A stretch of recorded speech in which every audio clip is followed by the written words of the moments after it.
Quando a gente manda ativar o Wi-Fi, ele não ativa.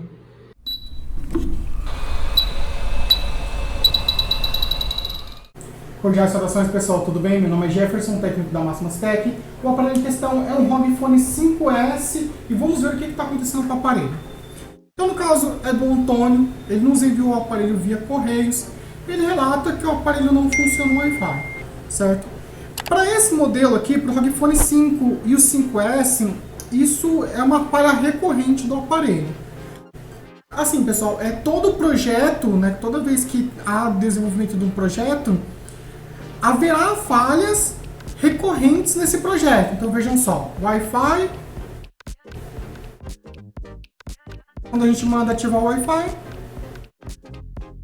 ele não ativa. Então, todo projeto terá falhas recorrentes, né, daquele projeto, né, daquele planejamento. Por exemplo, no DNA do ser humano, há condições que certos indivíduos enfrentarão na vida, certo? Devido ao DNA. É praticamente a mesma coisa. Então, por exemplo, o cabo USB. Vocês podem observar aí que vários tipos de cabo USB eles rompem, né? Próximo às conexões. Então, são coisas que ocorrem no mercado. Então, o aparelho já tem um bom período de vida e depois de um certo tempo ele passa a apresentar falha no Wi-Fi. Essa falha ela está associada ao reborn da CPU, às esferas da CPU. Como a CPU ela controla tudo, e nessa condição você tem uma falha de solda da CPU durante esse período, pode falhar o Wi-Fi, pode falhar a câmera, áudio, o celular pode apresentar artefatos, pode reiniciar, pode desligar, porque trata-se exatamente da CPU. Então, se tem uma falha de solda na CPU, os comportamentos são variados. Todavia, a falha ela é característica, né? Tem falhas pontuais devido ao projeto. Então, o que é comum? Falha do Wi-Fi no ROG Phone 5S, e é muito curioso que acontece bastante isso, por exemplo, também com o Mi 11 Ultra. Ele tem algumas outras falhas, né? Os LEDs traseiros não acendem, e o botão power dele está com defeito, e a gente vai fazer a manutenção em todos os setores. Mas o ponto principal é o reborn da CPU. O aparelho já está desmontado, é um aparelho bem difícil de desmontar, né? Ele tem muita coisa, muito flex, muita antena, enfim. Então a gente vai seguir com o procedimento.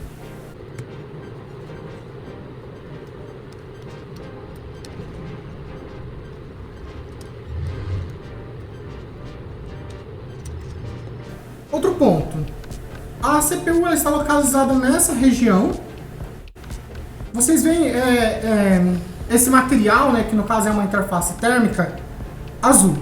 Isso daqui, a gente depois do processo de manutenção, a gente retira, né, a antiga e coloca uma nova, certo? Para manter a qualidade de dissipar o calor da placa, né? Então vejam só a importância. Então olha só, essa daqui é a CPU, esse daqui é o local onde ficará a CPU. E tem uma região de cobre aqui, certo? E vocês podem observar que também tem interface térmica. Então a gente retira a antiga e coloca a nova, para que além de que o aparelho volte a funcionar perfeitamente, ele tenha uma boa dissipação de calor para que não tenha aquecimento, por exemplo. Esse cenário, pessoal, é igual ao computador, tá? No computador você não tem que colocar pasta térmica na CPU. Experimente não colocar pasta térmica na CPU, você vai enfrentar problemas de reinício, desligamento e efeito throttling.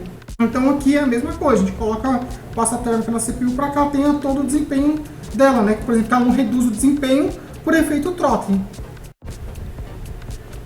Vejam só, mais uma vez, olha só a quantidade de pasta térmica, para vocês observarem a importância. Inclusive, temos um treinamento de finalização de placa, onde a gente discute um pouco sobre esses pontos. Então, se vocês têm interesse, né, em aprender um pouco mais sobre esse tema, né, vocês técnicos, podem adquirir o treinamento.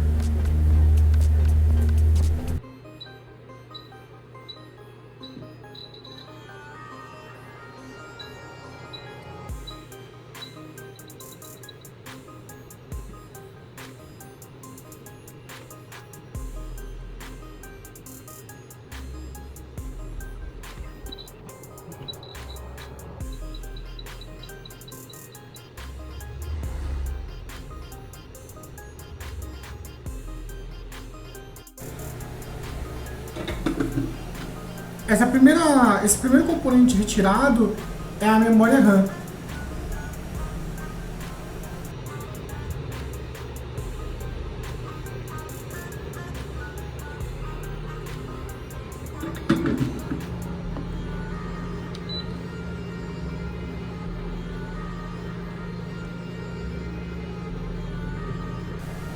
Agora sim, a CPU removida.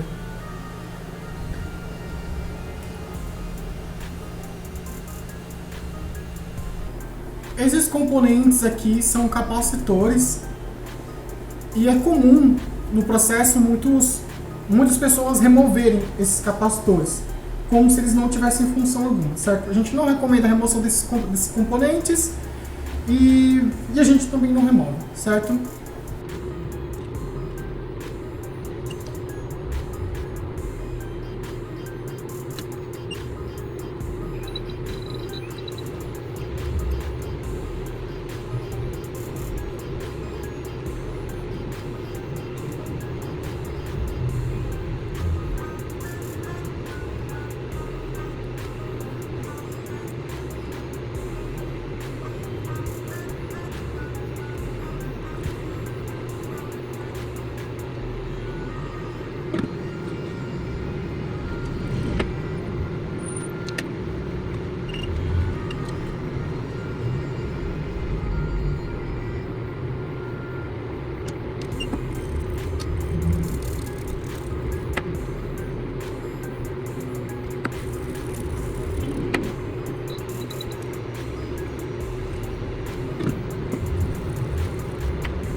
Reballing realizado.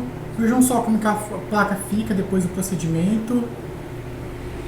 Dá pra deixar a placa bem limpinha, certo? Assim, pra fazer o reballing da CPU, não precisa de grandes manipulações, grandes interferências, mexer em vários componentes, tirar várias blindagens, certo? Só pra vocês terem uma noção de como a placa fica. Agora é montar mesmo o aparelho para verificar o resultado.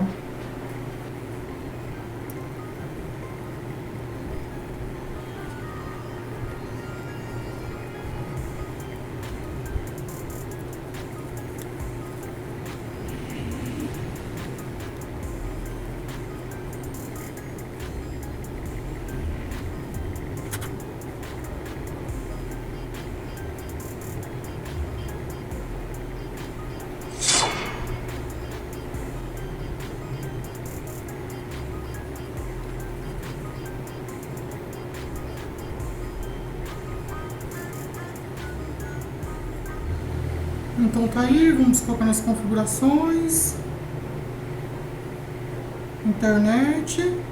Vejam só, já aparecem as redes.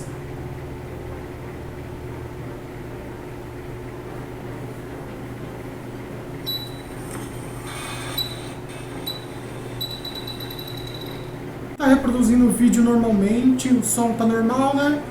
Aquilo que eu sempre informo para vocês, não é porque o aparelho está ligando que ele está pronto, mas a gente pode considerar que o reparo foi um sucesso, pois a falha questionada pelo cliente já foi, vamos dizer assim, solucionada, certo? A gente já consegue ativar o Wi-Fi, o Wi-Fi já está evidente, né, que ele está funcionando, está se conectando e tudo mais, e é isso. Mas ainda tem muita coisa para fazer no aparelho. A gente tem que colocar pasta térmica, tem que ser feito checklist. São vários testes ainda que precisam ser feitos para garantir que o celular vai sair impecável. Lembrando que a gente tem que fazer o reparo do botão power dele ainda também. Antônio, muito obrigado por ter confiado em nossos serviços. Conte com o serviço especializado de excelência. Conte com a Máximas Tech. A solução existe.